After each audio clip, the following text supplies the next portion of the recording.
Welcome, ladies and gentlemen, to Integrated Math 2. In today's episode, we will be discussing Chapter 10.1.1, which is the equation of a circle. And before we begin with the equation of the circle and what the circle is and what it does, let's do an activity here where we're trying to find the distance of D here, the distance between these 2 points here. Now, if I was to label these, this would be 1, 3, and this would be 5, 6. And if I wanted to find the distance here, there's actually a formula that actually does this. And what we'll come to realize, hopefully after this activity is over, is that the formula is actually something you guys have known all along. So what I'm going to do is I'm actually going to go ahead and draw a side length that goes this way in blue. Hopefully that can be seen pretty well. Actually, I'm going to thicken up the pen just a little bit here. There we go. So right here. And then I'm going to draw a side that goes down like that. And the reason why I'm doing that is because I believe I'm making a familiar shape. I'm making a right triangle. Now, when I do that, I want to find out the point of this blue dot right here. So how do I do that? Well, it's 5 to the right and only 3 up. So how does this help me, again, find the distance of D? Well, now that I've got this locked in, I can find the distance between the 1 and the 5. In other words, the distance of the x's. And if I do 5 minus 1, I'm going to have a distance of 4. And then likewise, the y distance, that'll be the distance between the 6 and the 3. So that distance becomes 3 here. And if I needed to find d now, I could do the Pythagorean Theorem, right? I could do 3 squared plus 4 squared equals d squared. And if I knew my Pythagorean triples really well, I would know that d equals 5. But if I didn't, it's not a big deal. I could call this 9 plus 16 equals d squared, where 25 equals d squared, and either way you cut it, d equals 5. So this is a pretty basic kind of problem, but let's find out exactly how this equation emerged. Well, the notion of 3 squared, right? Again, how did I find that? What I did was I took the individual distance of the x's. I did 5 and 1. So 5 minus 1 squared got me the, well, in this case, it got me the 4 squared. So I apologize. I kind of mixed up the order here. But that got me the 4 squared. So I'll go and fix that right here real quick. 4 squared. Got to learn how to subtract. And then the other one was 6 minus 3. So the 3 squared became 6 minus 3 all squared. And then that equaled d squared, right? So as long as I added them together. So what are these things as a general term? Well, this 5 right here was my first x. So I'll go and call it x sub 1. The 1 was my second x. So I'll call it x sub 2 squared plus, and then likewise I'll do y sub 1 minus y sub 2 squared is equal to d squared. And this formula that you're hopefully starting to recognize is something you might have had to memorize at some point in a later class, in an earlier class. And if I wanted to get d on its own, I would just square root either side. And what we get is we get a general distance formula. D equals the square root of x1 minus x2 squared plus y1 minus y2 squared. I'm going to extend that square root here. And this is what we call a distance formula. So I'll go and type that in. This is the distance formula here. But again, the distance formula is not something that is totally inconceivable. We actually know it. It's basically the coordinate version of the Pythagorean Theorem. And so hopefully we're able to see that occur in real time here. Well, how does this relate to circles? Well, a circle is defined as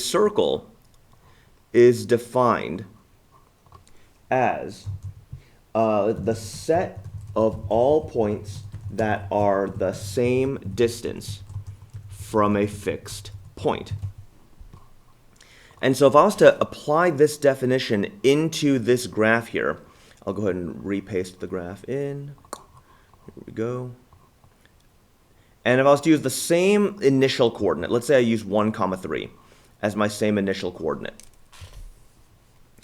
1, 3 as the same initial coordinate. What I'd get is I'd get some coordinate here, and I'll go and just put them here. And I know that that's 4, 5, but let's say that we didn't know that, right? In fact, why don't I draw a coordinate plane with no labels? That way we can see just a random thing being generated here.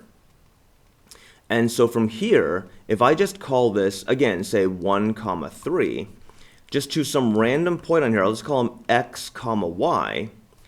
Well, I know that this distance here will have to be constant, right? Because a circle is defined as the set of all points that are the exact same distance from that fixed point. So this x, y will always be this distance away from 1, 3. So imagine I have a piece of almost like a piece of rebar right here that is not flexible.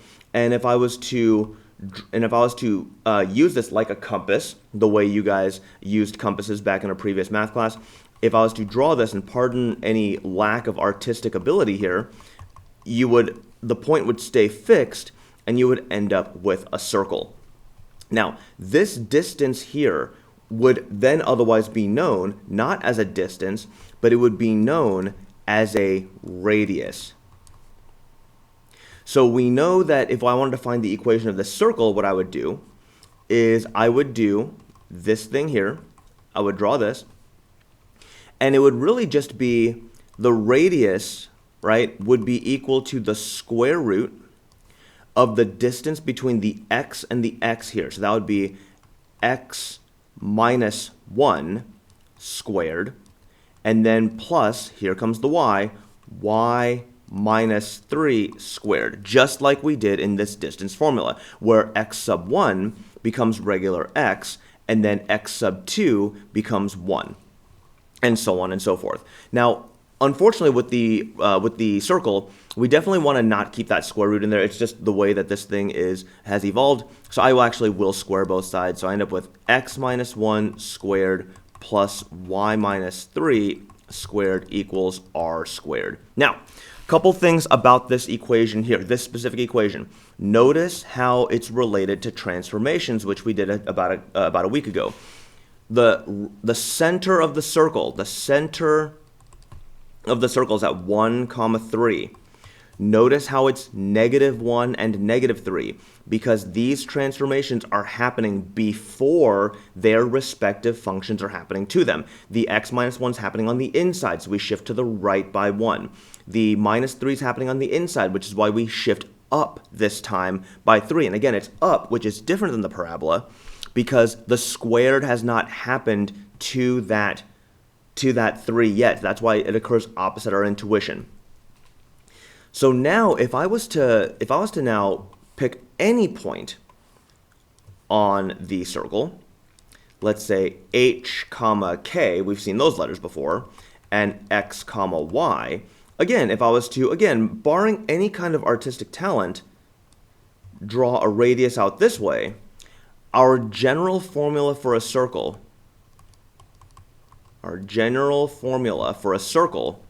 would be x minus h squared plus y minus k squared equals r squared. And this is the formula that is derived from a circle. So hopefully you guys will take a second and write that down in your notes. I will go to the next problem real quick. I'll be right back. Give me a second. Okay, we're back. So in this problem here, this is 10-3, by the way. In 10-3, we're going to be tasked with writing the equation of each circle. So again, it goes back to this general formula right here. So it says the circle has a center of 2, 7 with a radius of 1 unit.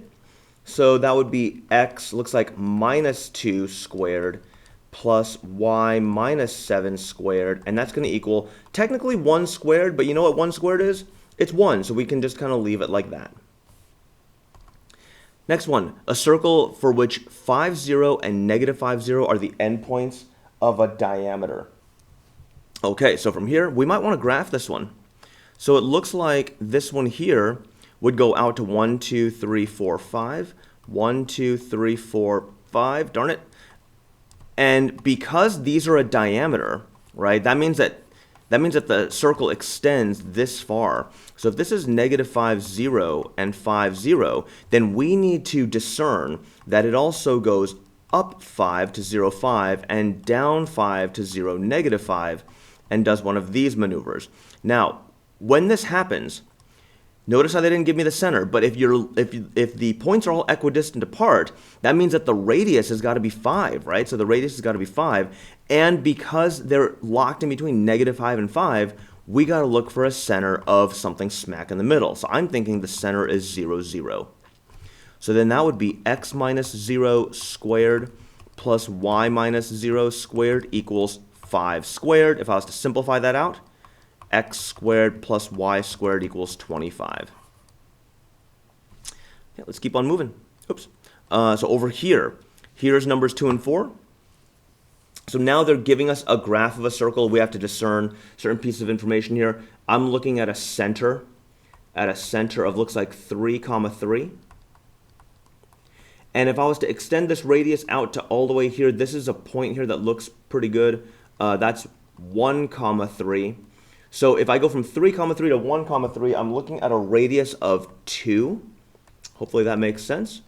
So then this would be x minus 3 squared plus y minus 3 squared equals 2 squared, which would then be, I'll switch colors here, x minus 3 squared plus y minus 3 squared equals 4. And now the last one here, looks like we've got a center at -2, 1. So I'll write that down. Center's at -2, 1. How long is the radius? Well, from here, looks like I'm going to go out this far till about 1, 1. Okay? So from -2, 1 to 1, 1, it looks like my radius is 3. So then we'll go and write that out. So that's going to be x, this time because the center's at -2, 1, it'll be x minus -2, and I'm really slowing it down here. Those of you might be faster than me, and that's no problem. Y minus 1 squared equals 3 squared. So x plus 2 squared plus y minus 1 squared equals 9. And there you have it. That's the equation of a circle. In the next section, we will go over how to write the equation of a circle when the circle isn't given to you in a form that you are comfortable with, but I think you already know the tool that we're about to employ for that one. So I will see you in the next episode, and as always, leave comments or questions in the comments area. See ya.